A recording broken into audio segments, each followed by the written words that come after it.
خطی بله. توشش بده از اینم هم برده خب خودت باش اصلا بده این کار میکنیم. آره رو ارتفاعی پروژه سنگی پروژه سنگینیه. پیمانم پایین وایساده بر من نگاه ما میکنه. به نظر الان این توریتی هم پیدا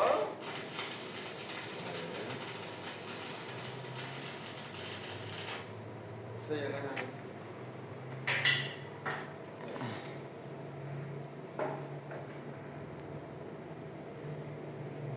من نمیدونم این زمین توی این مسئله چجوری کار میکردیم از اون ارتفاع. خودت نبوده اون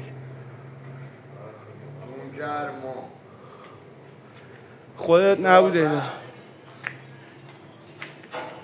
گوشی در زامیگه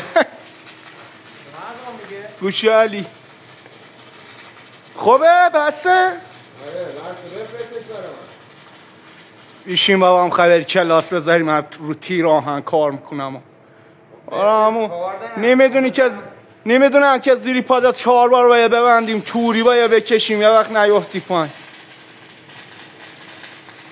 و خیال میکنن رو ارتفاع جدی کار میکنیم دیگه این فیلم ها نمیخوای میخوای موتورها رو میگیرم برای موتورها رو گرفتم